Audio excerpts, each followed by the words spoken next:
Sit back and get ready to have the most fun you ever had with an electronic device.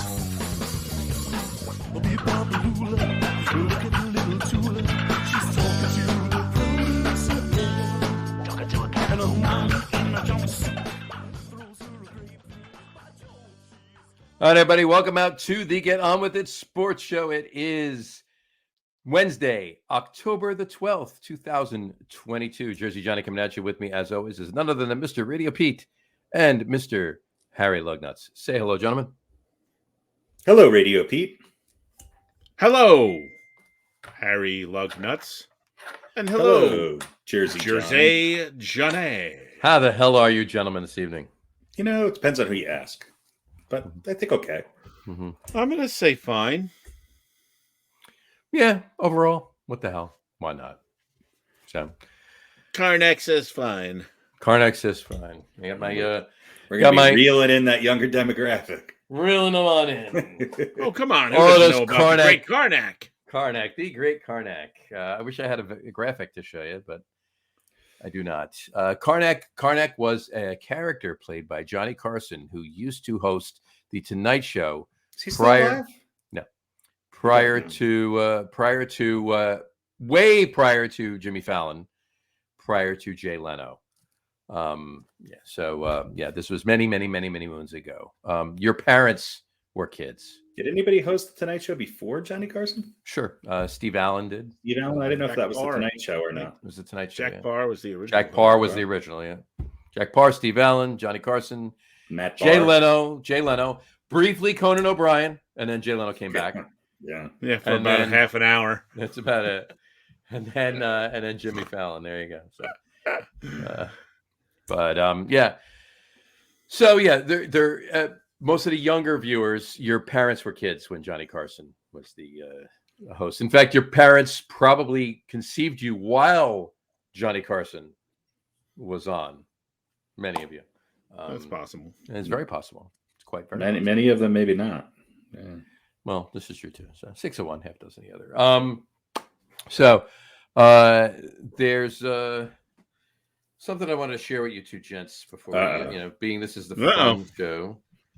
Well, they're all fun. So far, we're off to. So far, we've discussed the hosts of the Tonight Show. So far, what's more fun than that? Okay, I was going to say we're setting the bar high. There's a historic park, if you will, in this one town in Missouri. And this one town in Missouri is actually named after a planet. And I'll leave it at that. And this is the sign to attract people to get off the exit of Route 66 in Missouri for this attraction. There it is.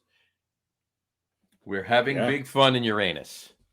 Okay. Is that a Uranosaurus? That dinosaur? That's a Uranosaurus, right. Exactly. Uranus. Yeah. A pterodactyl Uranus.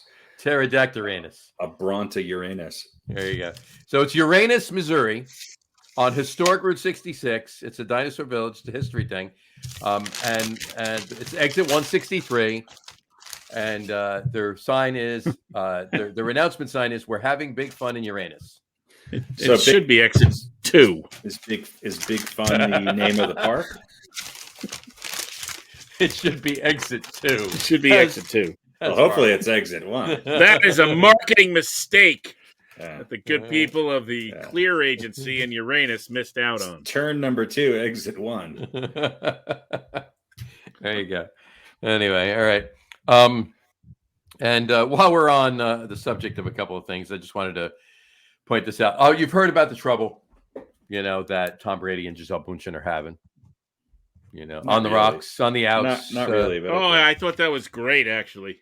Yeah, I actually got a kick out of that. They're on the skids. They're on the outs. They've hired divorce attorneys. Really? Yeah. I did not know this.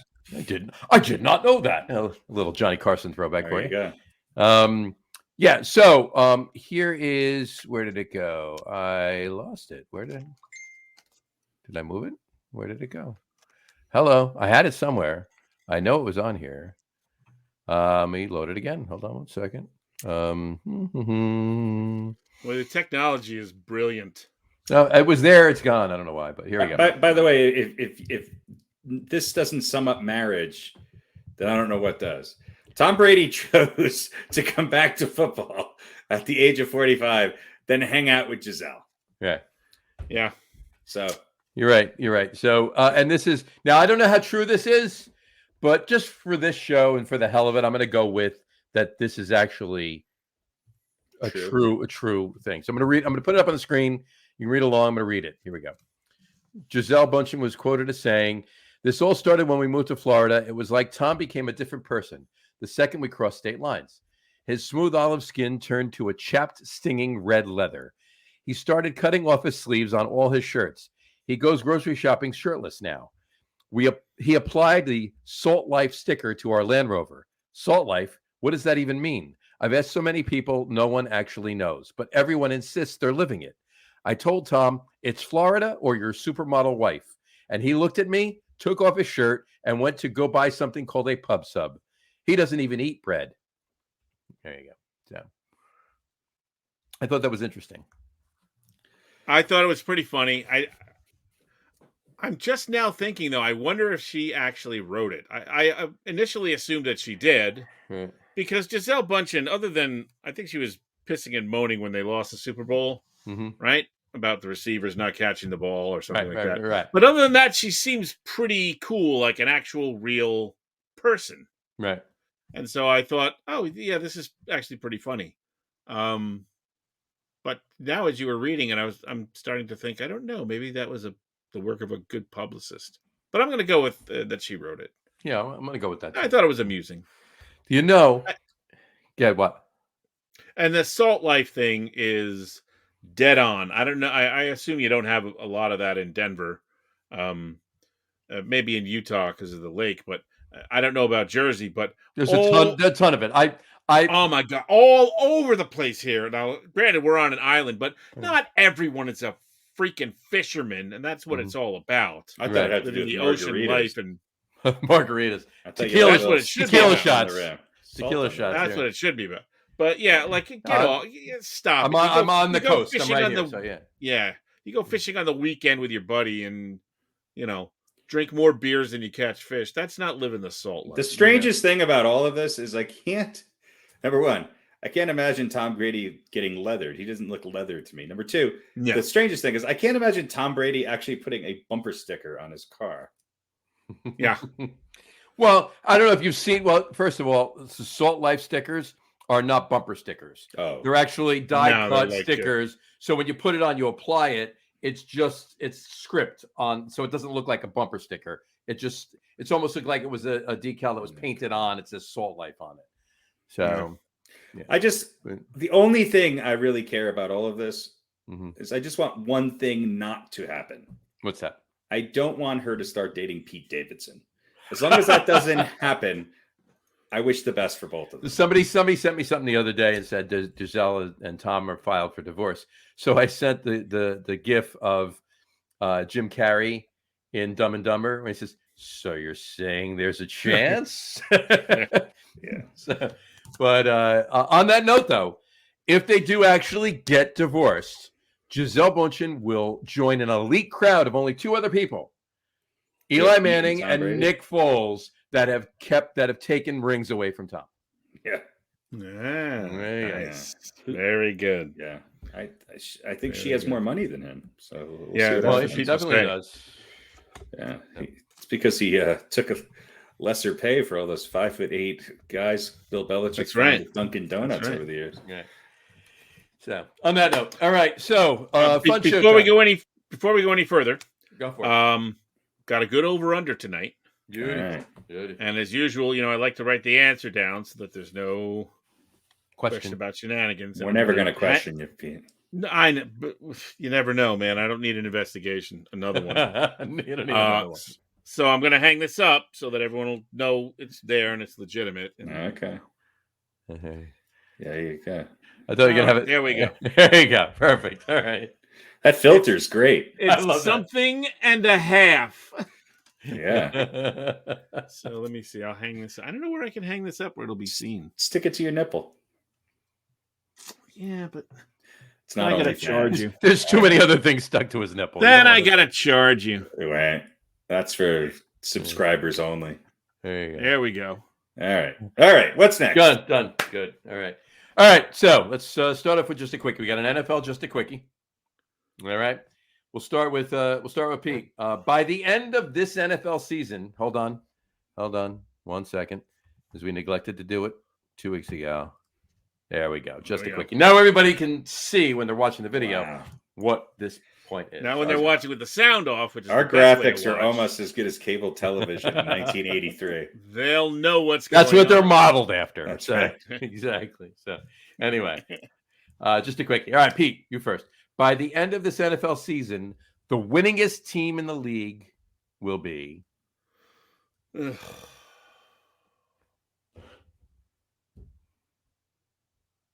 A team I hate. Go for it. No, that's my answer. The New England Patriots. That's my answer. I know you want me to pick a team, but I'm going with that. Pete. All right. Now that we have that on the record, what is it? I'll say, jeez. I think it's going to be Kansas City. Jeez, there you go. All right. Harry, same question. I think it's going to be Buffalo. All right. But fair enough. I wouldn't be surprised if it's Kansas City. Yeah. I have to lean towards, honestly, the way I've seen the Bills play this year. Not that anybody cares, but I think it's going to be close. It'll be within a game, but I think Kansas City. I think they did lose to the Colts. Yeah, you're right. They did. So we'll see. Anyway, good to get that aberration out of the way early. Get that out of the way early. So there you go. Okay. All right. Time for this week's NFL top players quiz. All right. Right. So this week's top players quiz.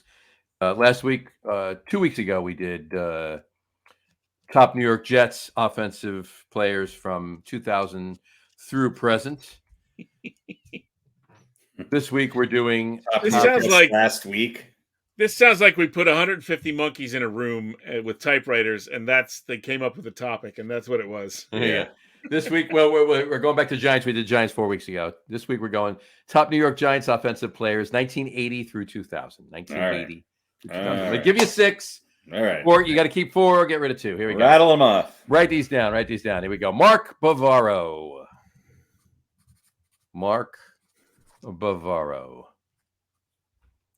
Joe Morris. Little Train, Joe Morris. There you go. O.J. Anderson. Otis Anderson. Little Train, O.J. Anderson. Otis. He loves us. Okay. Howard Cross. Second week in a row, Howard Cross was mentioned. Phil Simms. Just 2 in a row on this program? That's hard to believe. That's hard to believe. I didn't go Zeke Mowat. No Zeke tonight. And Haas. Jeff Hostetler. So we got Mark Bavaro, Joe Morris, Otis Anderson, Howard Cross, Phil Simms, and Jeff Hostetler. Pete, start us off. Who are you keeping? Who you get rid of? Stay, 2 go. 4 stay, 2 go.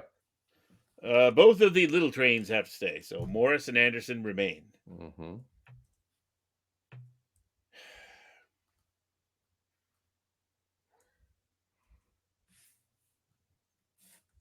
I'm going to get rid of Phil Simms because I don't like him as an announcer. Wow. Well, at least there's logic behind that. So. Right.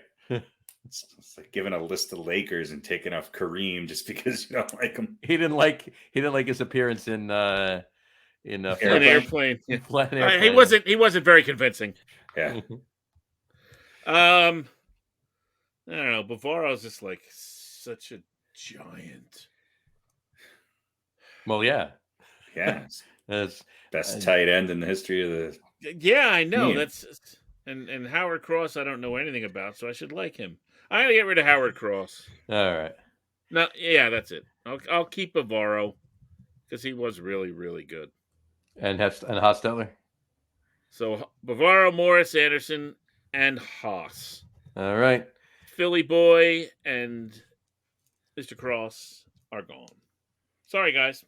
You get it. All right. Harry.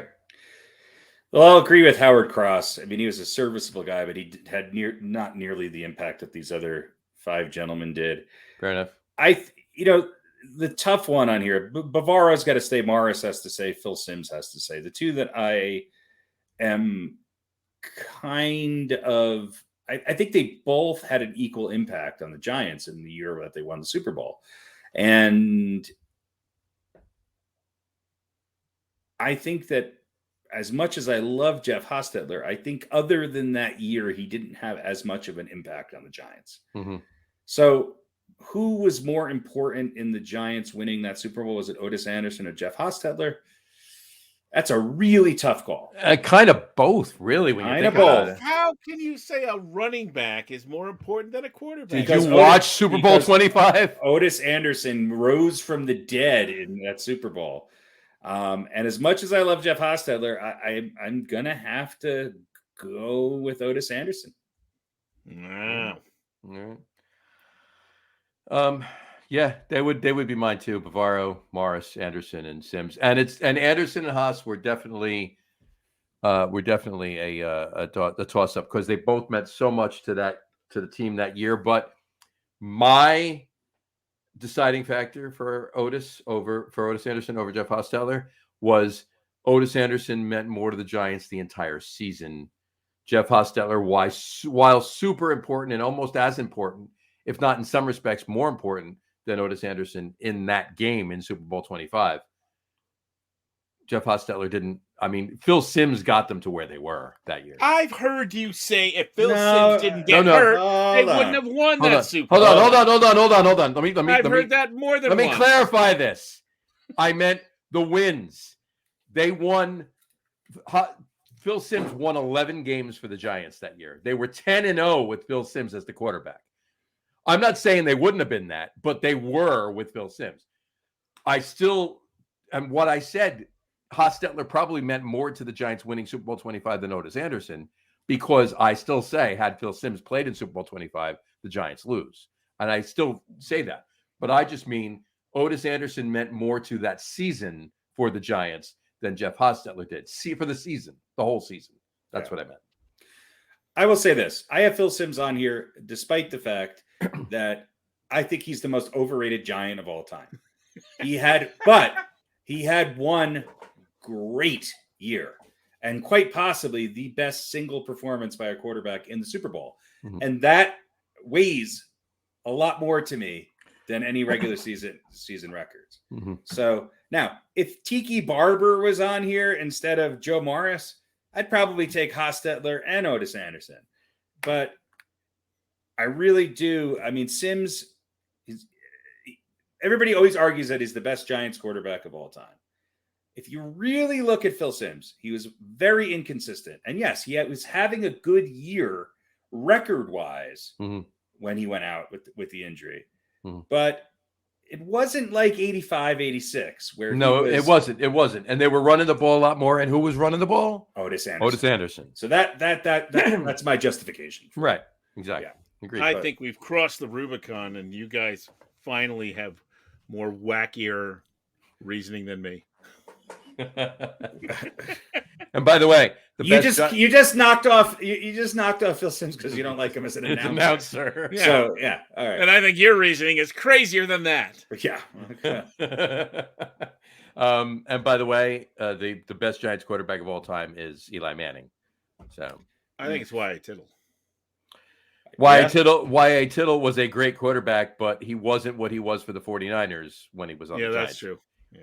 So he was great for the Giants, but Eli Manning was better for the Giants. And he was only a Giants quarterback for 4 years. Wyatt Tittle. So, yeah. He bled for them. Eli had a couple good years. He won 2 Super Bowls. Eli bled for him. It was blood all over his shirt in a couple of games. Internally. Oh, that's it. Yeah. More so, yeah. All right, there we go. That's pretty good. Other than the Chicago Bears, I'm not sure there's teams with worse quarterbacks. I mean, yeah, Eli's great, but I mean, we're still questioning whether or not he's a Pro Bowler. The I mean, best Giants quarterback Hall of ever, Jerry Goldstein. That was the best Giants. Is Eli a Hall of Famer? Eli's a Hall of Famer. He will be a first ballot Hall of Famer. Okay. Yeah, he will.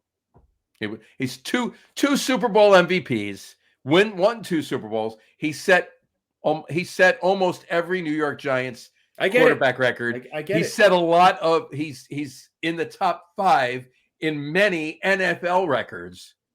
Why would he not? And his last name is well, that too. But regardless, well, who has the most interceptions ever? Brett Favre. Yeah, and he's in the Hall of Fame last time I checked. Yeah. He might be coming out soon, but that's another story. I'm kidding.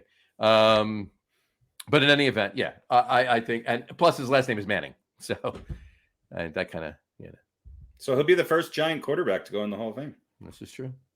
No, first Giant quarterback that was only a Giant. Recently, yeah. Only, yeah. I mean, Wyatt Tittle's in the Hall of Fame, and he went in. The last team he played for was the Giants. Frank Gifford was a part-time quarterback, right? There you go. You're right. Yeah. Which we got. And is Charlie Carnley in the? I'm not sure. That would be the only other one. I haven't talked to him in a while. Yeah. Craig Morton. Yeah. Craig Morton and Earl Morrell are not in the Hall of Fame. Is Earl Morrell? Earl Morrell's not in the Hall of Fame now. So all right. Fran Tarkenton's in the Hall of Fame, Giants quarterback. Mm-hmm. But more well known as more so for the Vikings. He played He played longer than Wyatt Tittle did. He played 5 years for the Giants. He was pretty damn good. He went to for those 5 years, 3 or 4 of them he was in the All-Star game. Mm-hmm. For baseball. For basketball. Yeah. All right. A not so quick quickie. Yeah, not so quick quickie. All right, here's time for the rapid fire quiz. All right. Oh boy. All right, the rapid fire quiz. Throw that up there, rapid fire quiz. Okay, it's going to be difficult tonight. I'll tell you that. Good. All right, but like I said to Harry before, it's going to be one of those ones you either know it or you're going to say, I don't know what the hell that is right away. So it could be quicker than normal because of that fact. Good. So, here we go. All right, we're going to start with Pete. Pete, we're going to start off with you. Here we go. No, we're going to start with. We started with Pete last week, right? Yeah, we'll start off with Harry this week. Yeah. Here we go. Harry, here's your first question. In 2019, Lamar Jackson became the second player in NFL history to be named as the unanimous MVP of the regular season. Who was the first? Lawrence Taylor. Incorrect. Pete. It's for the steal. Read it again. In 2019, Lamar Jackson became the second player in NFL history to be named as the unanimous MVP of the regular season. Unanimous MVP of the regular season. Who was the first? Joe Montana. You're both wrong. That would be Mr. It was in Tom Brady. It was in 2010, and it was Mr. Tom Brady. Okay. So there you go. So all right, Pete, your first question. Here we go. Your first question. Here we go. In the year 2000, who became the first team in NFL history to make 4 first-round picks in the same draft? 2000. 2000. 22 years ago. Correct. I'll say the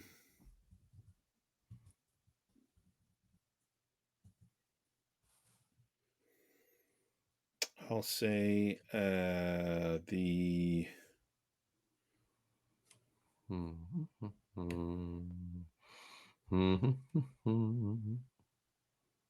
wasn't a hint. I was just humming. I'll say the Vikings. That would be incorrect. Harry for the steal. Only because it's a question for Pete. I don't even know if this is true. I'm going to say the Jets. That would be correct. It would be the Jets. Yes. Joe Namath. The 4 picks were Sean Ellis. I can't talk. Sean Ellis was picked with the 12th pick. John Abraham was picked with the 13th pick. Anthony Becht was picked with the 27th pick. And with the 18th pick in the draft, Sam Darnold? Joe Namath. No. Chad Pennington. I mean, I remember who was the first one? Ellis? Sean Ellis, yeah. What was he a running I back? would say Ellis. Sean No, Ellis, he's a yeah. lineman. Yeah. He sort of tanked, huh? Ellis Sean wasn't bad. I would say Anthony Becht was kind of the dud of those four. Yeah, Abraham actually was good, but didn't he leave the Jets and go to the Vikings? Or Abraham left the Jets. I think he went to the Vikings. I think you're right on that one. Yeah. I think he became a Pro Bowler with the Vikings. Yeah. So, but Chad Pennington, there you go, was the number 3. Was the 18th? Yeah, I'm not going to say his name ever again. Why? Because Chad Pennington. you guys are always making fun of my. I'm not making fun of it. He was a good quarterback. You like Chad Pennington? He's maybe the best quarterback ever named Chad. I agree with that. Except who's Eli's cat name in the that? Did you see that video? We talked about this a couple weeks ago. No. The video when he went to Penn State to try and be a walk-on. Well, that's where Pennington. Oh, I heard about that. I didn't see it though. Was it Chad? Saquon Barkley wore a shirt, a T-shirt of it. Didn't Chad Pennington come from Penn State, or did he come from USC? That I don't know. No, he played at Marshall. Who is the guy who came from Penn State who flopped in the NFL? The last big quarterback from Penn State. I don't know. After Dan Marino? Yeah. Chad Powers. That was what Eli Manning was dressed. Went in disguise and was a walk-on. One coach knew what he was doing. Everybody else didn't. He was a walk-on on Penn State. Tried to make it as a walk-on quarterback with 1 year of eligibility left, and he went under the name Chad Powers. So, yeah. Anyway, he was the guy who got in all the trouble for gambling, I think. Chad Powers? No, the guy I'm thinking of. He was. I think he won a Heisman Trophy. No, didn't he? Maybe I'm mixing them up. Todd Blackledge. Todd Blackledge, yes. Didn't he get in trouble for something? I don't know. Doesn't matter. Sorry, Todd. Art Schlichter got in trouble for gambling. Art Schlichter. There you go. Was he Penn State? I don't think he was Penn State though. Kerry Collins, Penn State too, right? Kerry Collins was Penn State, yes. Trying to think of other Penn State. Don't forget about Chad Tittle. Chad Tittle? YA Chad Tittle? It was I think a cousin of YA's. Played briefly for the Mumford Buffaloes. Mumford and Son Buffaloes? Okay. Yeah. All right, next question. The old AYL. I'm just looking for this picture here. Hold on. Oh, boy. Chad, it's of Chad Powers. Come on. Rapid fire. Hold on. No, you're going to want to see this. Hold on. Let me just pull it up here. Yeah, you do. Don't tell me what I want. I want to see. Tell me. You're always telling people what to see.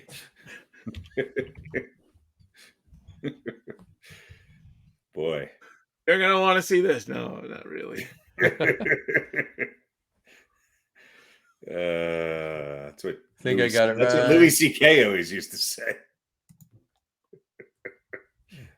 Wow, that was funny. All right. Here we go. No, you're right. You're right. It was funny. It's a ringing endorsement. You're right. Former Colts quarterback Art Schlichter, a bust as the 4th overall pick in the 82 NFL draft, convicted of several crimes, has been released from prison. This is from September of last year. All right. He was paroled over the objections of Ohio prosecutors. He's living with Todd Blackledge. He was. Here's Chad Powers. There you go. That was Oh, nice. That's frightening. Looks like a steroided out Steve Prefontaine. There's wow. I haven't heard that name in forever. Oh man, that's great. I love it. I don't know what he looks like. He was running while he was running, Is and that he had his a couple. Face? That's his face. Well, no, he had like a mask, a makeup mask, kind of. So it like gave him different nose and different prosthetic thing. So he whatchamacallit, he was saying to a bunch of the other rookies or walk-ons, he was saying, "Think fast, run fast. Think fast, run fast." Eli Manning running, right? Mm-hmm. So Barkley last week, after the game last week or 2 weeks ago, was wearing a T-shirt that says, "Chad Powers, think fast, run fast." It's pretty funny. You had to be there. Anyway. All right. All righty. Next. Back to. Do you want to hear more about Art Schlichter? No. Yeah, why not? All right. I don't. All right. Okay. Back to. Do we even know where we are in the quiz? Yeah, I got it right here. Back to Pete. Here's your second question, Pete. Who won the Super Bowl MVP award when the Pittsburgh Steelers won in 2009? I'll say Ben Roethlisberger. That would be incorrect. Yeah, I can't remember the receiver's name. Incorrect. Harry, for the steal. God, I could picture him. I can't think of his name. Jeez, it wasn't the defensive. It wasn't Marvin. It wasn't James Harrison, but it was a receiver. Yeah, I can't remember his name though. But it wasn't. I don't know. All right. Again, there's a reason I asked Pete this question. Was it Santonio Holmes? It was Santonio. I couldn't remember. Later played for the Jets. Yeah, couldn't remember his name. Yeah, I couldn't remember what it was until afterwards. Harry, here's a second question. Jamarcus Russell went first overall in the 2007 draft. Who was picked second overall? Jamarcus Russell. Who did he wind up playing for? Jamarcus Russell went to... Was it Minnesota? Believe... maybe. I can't see. And then I think he also played for the Raiders. Okay. But yeah, who went second over? Who was picked second overall? Famous, not. It's not. It's not a name. 2007. 2007. It was a receiver. Mm-hmm.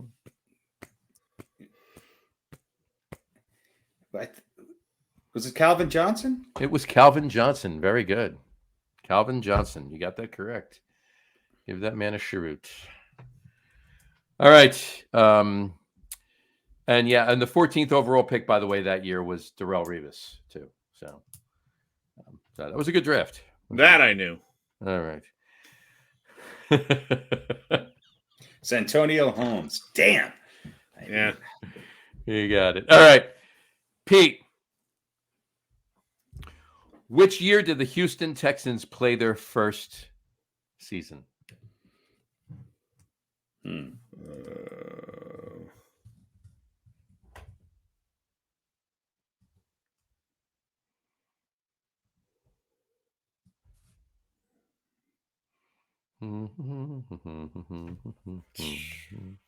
So I'll say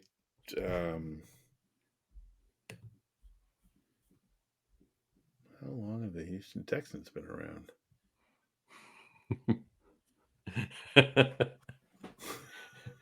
Imagine if I just told you since blah, blah, blah, blah, blah. It probably has something to do with Chad Pennington. No. I have no idea. I'll say 2008. Oh, no. Harry, for the steal. Only because I think I saw somewhere that this is their 20th season in the league. So would that make it 01 or 02? I'm going to go 02. You're going to go with 02. 2002. 2002. That would be correct. That would be correct. 2020. Well, last year would be their 20th season last year. Okay. This year's the 20th anniversary. That's what it was. 20th anniversary. Yeah. So, okay. And you are here. Yeah, you got that right. Actually, 1, 2. That was that was Pete's question, right? Mm-hmm. Yeah, that was Pete's question. Yeah, that was my question. All right. Here we go. All right, Pete, Harry, this is your question now, right? Just the last one. No, there's 2 others. Okay, Harry, in 1973, Fred Dreyer became the first player to score 2 safeties in a single game. Which team was he on when he did this? The Oakland Raiders. The Rams. Anyway, I gave it away. Ruling. I think he's allowed to have that one. All right, fine. It's the Rams. You got it. Yes. So, all right. I didn't hear him say final answer. There you go. My final answer is the Rams. All right. Okay. Back to Pete. Pete, your fourth question. Here we go. In 2013, which quarterback broke a record after throwing a pick six in 4 consecutive games?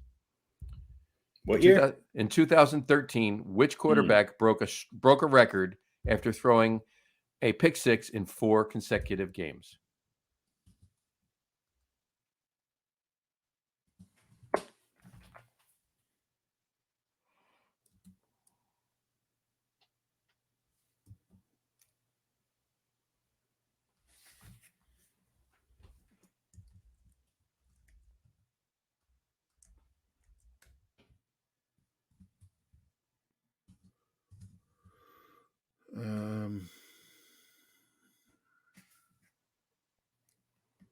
I should know this.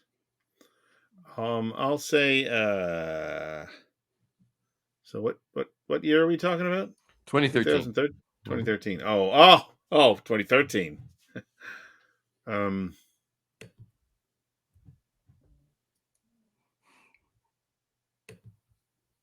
I'll say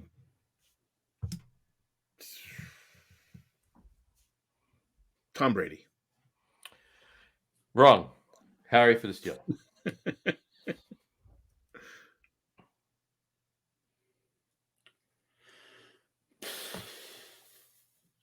Team was the Texans. I can't think of the guy's name. I can't think of his name.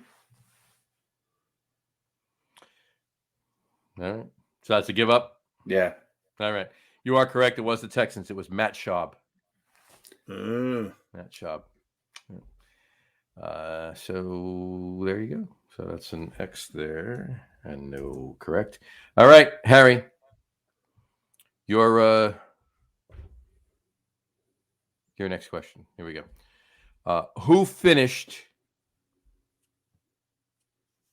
their career with more rushing yards? Eric Dickerson or Marshall Faulk? That's a good question.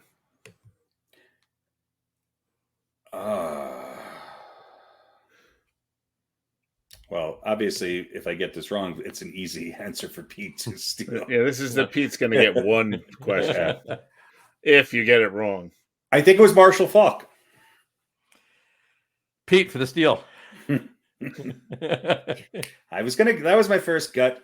I just thought it was a trick question.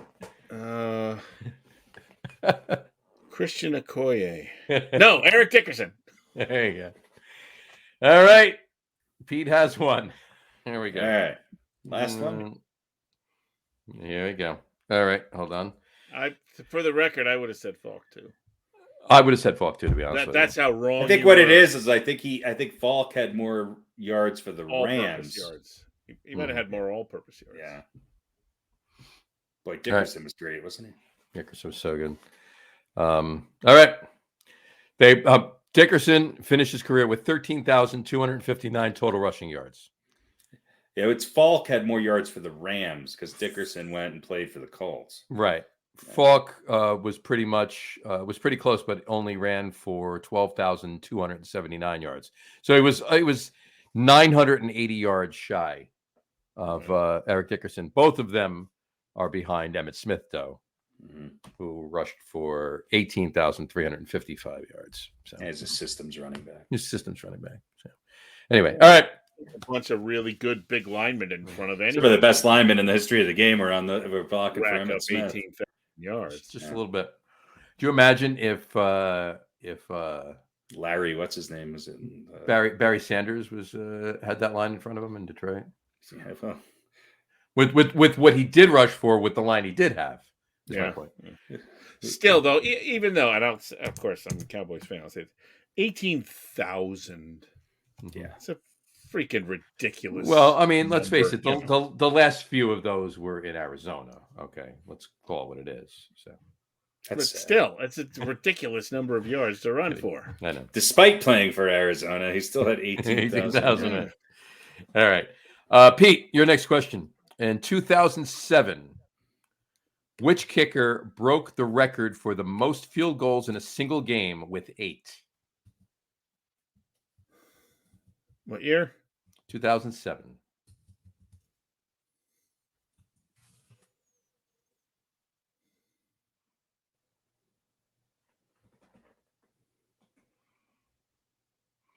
In 2007, which kicker broke the record for most field goals in a game with 8? A single game. I'll say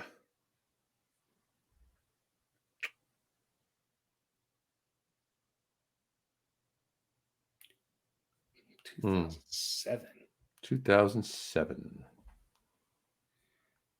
2000. God. I can't remember his name. Not that I have the right name, but I can't remember the wrong name. I'll say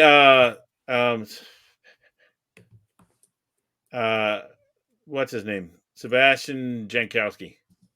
Janikowski, whatever it was. Janikowski? No, you'd be wrong. Janikowski. Yeah. Harry for the steal.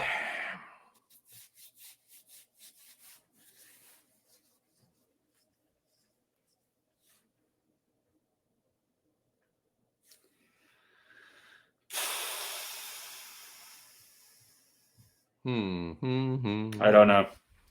I'm trying to think of kickers from 07. Who would have?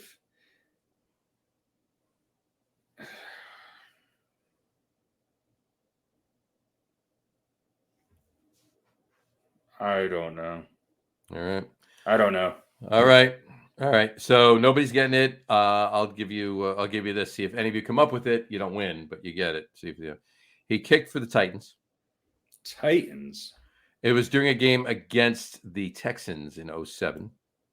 And he converted field goals of 52, 25, 21, 30, 28, 43, 39, and 29 yards. He also, unfortunately, passed away in 2014 after he was involved in a car accident. Oh, all right. It's not Shane. I'm trying to think of kickers. For some reason, I'm drawing a blank.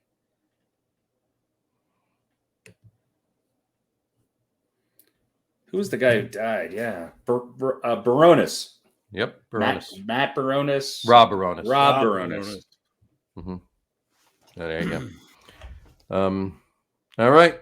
That's a Pete question, and that's an X. Harry, your next one. Here we go.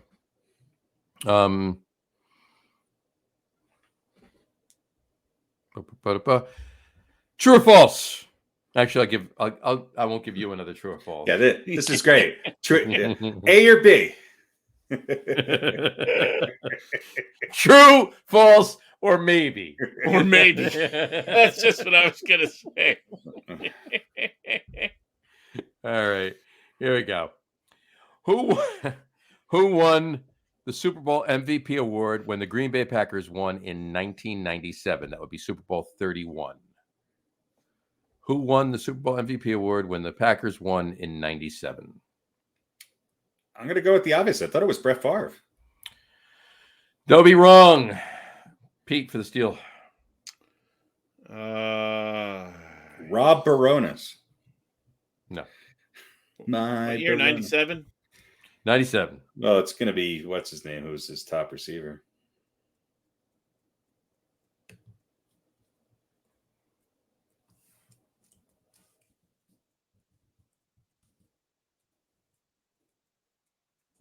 Lofton?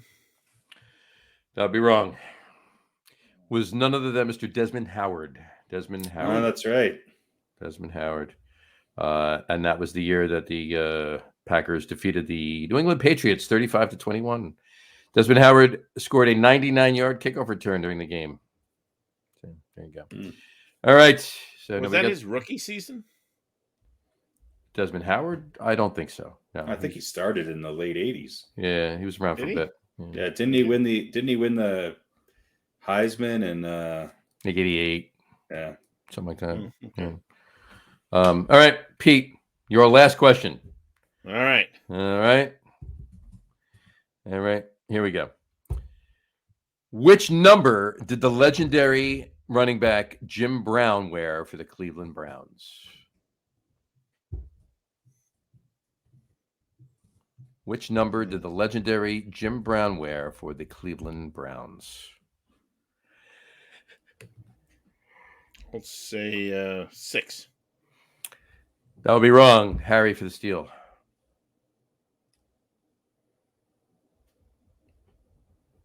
32. That would be correct. 32. There we go. All right, and Harry, your last question. Oh, that wasn't. We weren't done. That was Pete's last question. All right. Okay. In 1965, Gale Sayers set a record for the most touchdowns scored in a rookie season. How many touchdowns did Gale Sayers have that year? In 1965, Gale Sayers set a record for the most touchdowns scored in a rookie season. 14 games, right? 14 games then, yes. 26. That'll be wrong. Pete for the steal. I'll say 16. You would both be wrong, and you would both be damn close if you just split the difference. 22? 22. Yeah, 22. Yeah, 22. So there you go. All right. So we finished with 1, 2, 3, 4. Harry has 5. Pete has 1. This is their biggest victory ever. I don't think I got 5. Did I really? Yeah, you got 5. All right. You got 5 of them. You stole 2. You stole 3. You only got 2 of your own. Okay. You stole 2. You stole 3 from Pete. And Pete didn't get any of his own and stole 1 from you. That was a gift. Which is What's that? Dickerson or Falk? Yeah. Falk, wrong. Pete.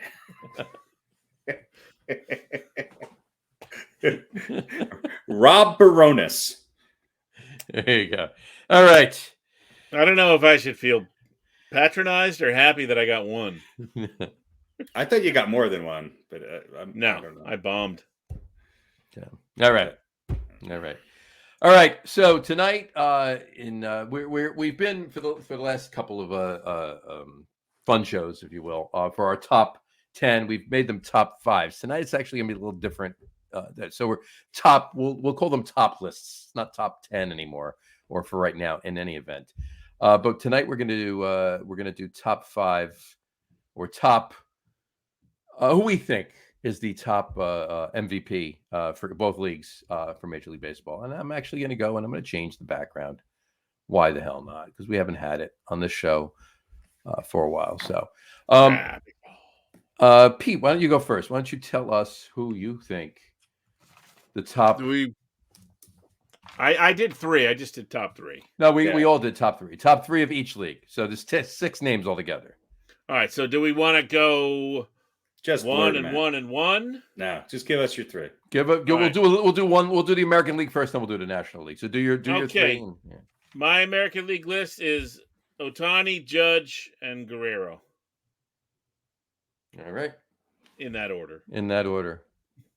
Harry? It'd be funny if I read it in a different order. I've got. I mean, this is an order. I've got Judge.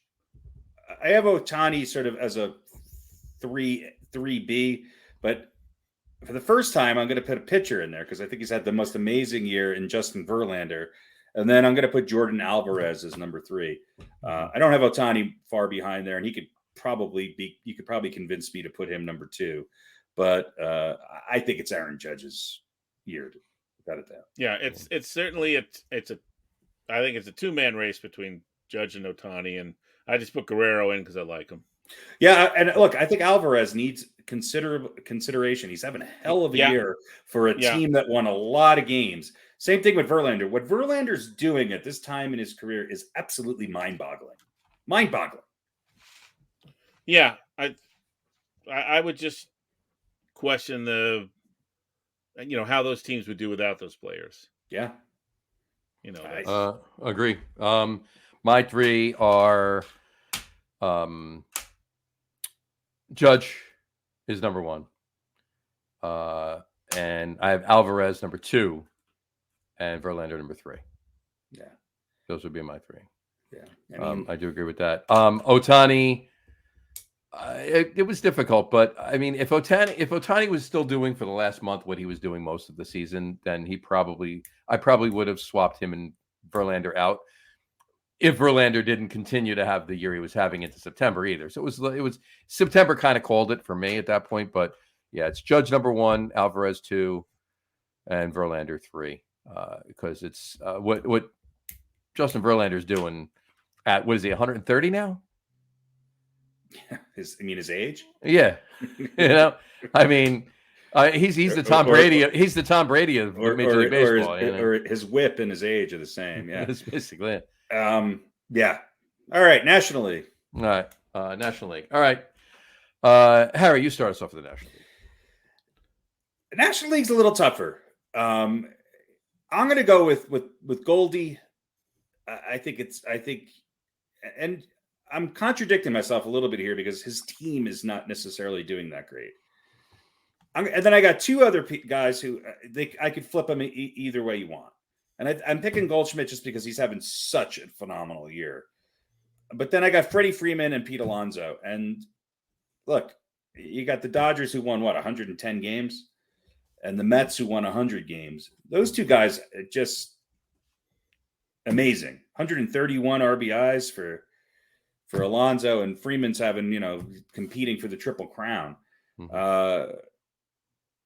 Yeah. And the reason why I say Freddie Freeman too is because I think there's a lot of pressure on him. First year, big contract, coming from the Braves to the Dodgers, and he's just literally been spectacular. But I think Paul Goldschmidt's numbers are just mind-boggling. All right, Pete, yours. Yeah, it's we have a little different take on how the MVP should be configured. I agree, Goldschmidt's numbers are phenomenal, but he's my number two. My number one is Manny Machado. I think he means more to the Padres than Goldschmidt. Comeback player of the year, maybe? I would probably give that to Verlander. No. But yeah, I think he could be. Different league. But the Padres, look, Soto did squat for them since coming over. And Tatis hasn't been on the field. And without Manny Machado, they're not even sniffing the playoffs. Yeah, Goldschmidt's got protection behind him, certainly with another guy who's got 100 RBIs plus. So. Yeah, who is my number three. Yeah. So, but that's the way I look at it, And the same thing with Ohtani. You can talk about, they could not make the playoffs without him. But, between his pitching and his hitting, you're right, he doesn't have quite the same numbers. But I think the Yankees might not be the division winners. They certainly wouldn't win 99 games without Aaron Judge. Mm-hmm. But they'd still be in the thick of it. The Angels would. I disagree with only your assessment on Judge. I think the Yankees without Judge would have lost the American League East. Only because I agree. But they still would have been in the playoffs. I don't know. About that, Pete. I don't think so, because Judge carried them. He's had a year. He's had a year that is so amazing in all statistics and defensively. He's played center field a lot this year. I'm not sure. I think the Yankees are maybe battling Tampa for that last spot, and maybe would be more like the Orioles without Aaron Judge. Mm. Now, if all the other injuries stayed the same. See, all right, let's look real quick here. All right, so Seattle's got 90, Cleveland's got 92, Tampa Bay has 86. Mm-hmm. The next closest team is Chicago. So let's say the Yankees are not in first. I think the Yankees win 89, 88, 87 games without Aaron Judge. I didn't even think they win that many. That's my point. They're still in the playoffs. They'd have to get to like 80 wins to be behind Chicago. Okay. You know what I mean? I agree. He's having a phenomenal season and he's a great player, but I don't think he's 18 games, 18 additional wins. And again, I don't know. I don't know. Gotcha. I'll say this. He carried them for 2 months. Yeah. I will. I'll give you mine really quick. It's Paul Goldschmidt's number one. I'm tied on 2 and 3 though, between Pete Alonso and Freddie Freeman. So I mean, you can do 2A and 2B for me. Kind of interchangeable. I think Freddie Freeman probably on paper, especially over the last month, maybe. But Alonso he's not. I'm not going to say he's the Aaron Judge of the Mets by any means. But he is. He's had to. When the bats have fallen asleep, he's had to, and he's felt that pressure, and he's had to carry them. For a lot of time during the season. I mean, Lindor has had a decent season, and pretty good year, Lindor. But he's been a pretty good overall year. Over 100 RBIs, right? Yeah, and you can't really complain about somebody that's hit over 100 RBIs by any means. But Alonso has broken the single season record for the Mets for RBIs, obliterated it like 2 weeks ago. So I mean, he's well. He surpassed David Wright and Mike Piazza. I think they were tied actually. But yeah, he's well beyond theirs. So you could, like I said, I mean, it's tough back and forth between them. I mean, I'll lean Alonso just because I'm a Mets fan, but it could be 2A and 2B. And don't discount, and I know he's hopefully, there's a lot of really good players this year. To Pete's point, Machado means a lot to the Padres. Or meant a lot to the Padres. They're not in the playoffs without him. No, right? No. I think the one thing I will say, which I think skews this more towards the Judge and Goldschmidt and Freddie Freeman, is that batting averages are down dramatically. Mm-hmm. So if you're hitting 312. 323. What's Goldschmidt hitting? 328 or something? Yeah. He's in the 320s. Yeah. That's those guys have the home runs and RBIs to go along with them. Home runs don't mean as much to me, but when you're driving in 120 plus RBIs and you're hitting 330 in today's game, that's pretty spectacular. Yeah. Now, you can't pitch around him because he's. To some degree, Freeman, that is. I think with Goldschmidt, I'm a little bit more impressed with it because I think you take him off that team. I'm not sure they're a playoff team. I'm not sure they win that division. I think, so that's my justification. There you go. And here's my thing with Ohtani, and it's my ignorance on it. It's hard to just sort of wrap it all up and say this. He's obviously maybe the biggest superstar in the game, but it's hard to really quantify how much he actually impact-wise means to that team. Would the Angels have lost 10 more games without him? I don't know. I think they would have been about the same. That's my. I don't think he's as much. I think they would have been. They would have been way worse without him. I think they were. I think Trout being out of the lineup hurt them far. Oh, big time. Yeah. All right. Cool. By the way, I'd give Alonso the nod over Freddie Freeman. You could take Freddie Freeman off the Dodgers, and they're still going to be a good team. Top-notch team. They'll be much better off or closer to where they are now than the Mets would be without Alonso. Mm-hmm. Yes, but he's changed. The fact that he's done so well. I think under pretty immense pressure. A lot of people are writing Freddie Freeman off. Granted, he won a World Series and blah blah blah blah blah. And was writing him off. I think a lot of people were. Some pundits. I think a lot of people. I'm not saying it's not impressive. I'm just saying the value to the team, what the team would be with them, in the true sense them. of the most valuable player. Yeah, I look at it strictly from that. If you're starting a team and you have to pick Pete Alonso or Freddie Freeman, who are you taking Right now? Yeah, right Pete now. Alonso. Okay, I disagree, but I still no. I still had Alonso right there. I have them neck and neck, and Alonso's 10 years younger than him. That's why I'm taking. Yeah. What I'm saying is for right. Yeah. For right. Is he really 10 years younger than him? Yeah, almost or How more. old is Pete Alonso? Let's find out. Freddie Freeman's not as old as you think. Alonso's 17 years old. He's 16. Alonso's 16. Freeman's 27. Freeman's not as old as you think he is.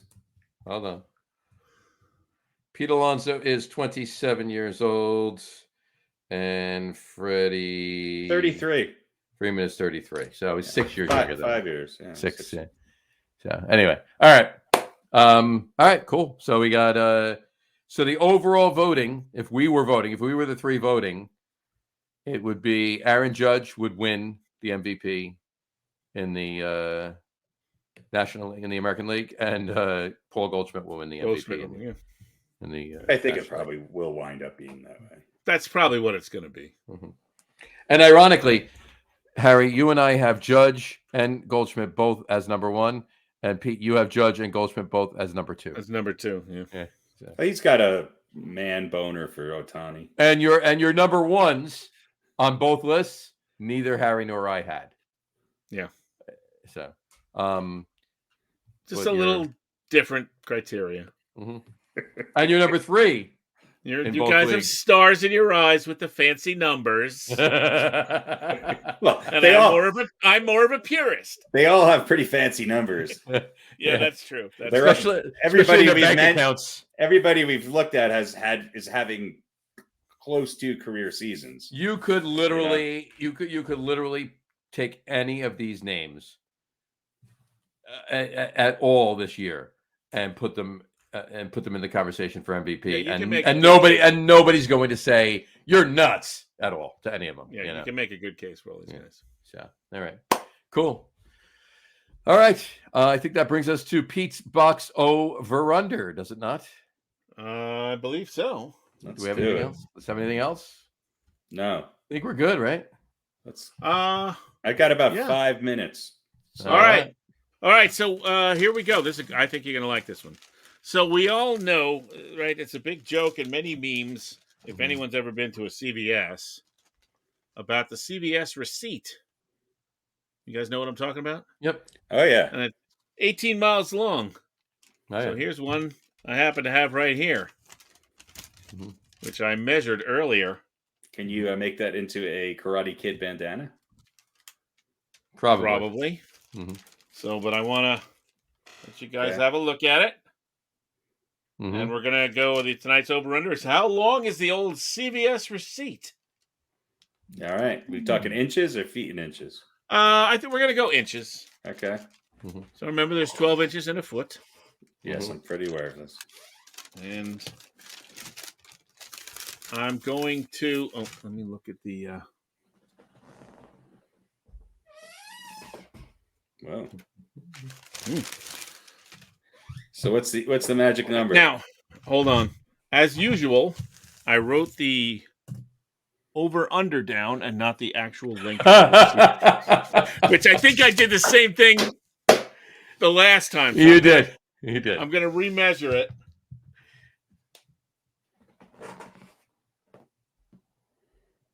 Okay. I did remember what it was. All right. Now I'm going to write the new number down. Mm-hmm. Good thing I Which checked. is the same as the old number. So what's the over-under? So, hang on. Let me, so here is the over-under. 40 and a half. All right. That is the over-under, and I'm going to hold the actual length that I wrote down right here. You got it. That's so funny. I'm so glad I looked at it. So, you would have been like, the over-under is 40 and a half. And the answer is 40 and a half. Yeah. So once again, I'll hold up the receipt, and I'll see if I can. Oh, yeah, look at that. All right, I'm going to guess it's 42 inches long, so I'm going to go with over. Over. He's going 42. All right, John? I'm going under. I think it's 39 and a half. That's where I'm going. All right. Well, Harry, this has served you well. You're very close. The over is 44 inches. I'm good at visually measuring things. There you go. And my head is apparently 44 and a half. About a 7. Looks good. I like that look. Yeah, I think the headphones are. That's right. You know, this is it's funny. My son went for senior pictures at the high school, and he was wearing a receipt on his head. Well, he should have. You do look like a nut job that just walked out of CVS. Yeah. Turn around again. Go to the side again. That's a good look. Good. I got it. So he used to have a mohawk for years. He had a mohawk, and he's let his hair grow out now, so it's kind of long. So they, take a picture. He's in a suit and tie and all that, and then they give him a cap and gown. So he puts the cap on, and his hair sticks out to the side because he doesn't tuck it behind his ears. And the photographer doesn't say anything. So it kind of looks like this, like it just sticks out on the side of his head. He could have worn this. I wish I had that problem these days. I've been dyeing my hair clear for a few years. Clear. Just to sort of wean people off of seeing it. To match my eye color. So now he has to go and get pictures done again. I don't know, whatever. I think that's my first over-under win in a year. In a few weeks, yeah. Yeah, it's been it's been a little bit of a dry spell for you. Pete's box over-under. Box over-under. There you go. Box over-under. Box over-under. Oh, turn to the side one more time. The other way. That was good. There we go. You do look a little like Arnold from Happy Days. A 70s television caricature. There you go. You gotta love it. All right. Are we wrapping this up? I think we are. That's it. What do you think? Are we good? I'm good. I got to run. I got nothing else. All right. On that note, we'll wrap the show up for today. We want to thank everybody for watching. And for those of you just listening to the audio podcast, thanks for listening. Don't forget to visit our website, www.getonwithitpodcast.com. That's getonwithitpodcast.com. And please remember, like us and follow us on all of our social media, Facebook, Twitter, and Instagram. Just search the Get On With It podcast. And, of course, all of our shows are available on YouTube as well on the Logger Room channel. Remember, we go live with video podcasts on both Facebook and YouTube every Wednesday night around 7:30 p.m. Eastern Time. For those of you who just want to listen to the audio podcast, you can do so on Apple Podcasts, Spotify, TuneIn, Stitcher, Google Podcasts, Amazon Music Podcasts, and iHeartRadio as well. And if you haven't done so already, please subscribe to one or more of those feeds, and you will never miss a show. Again, thanks for following along with us. Have a great rest of your week. Have a wonderful weekend, and we will talk to you soon, folks. Take care. Cheers. You know what? I'm going to use this next time, too, because there's a whole bunch of coupons on here. Excellent. We're going to get 2 over-unders out of the CVS receipt, which is probably the most use that anyone has ever gotten out of a CVS receipt. Yeah. Agreed. All right. Well, good luck saving on that ointment. There you go. Cheers. See you later. Bye, everybody.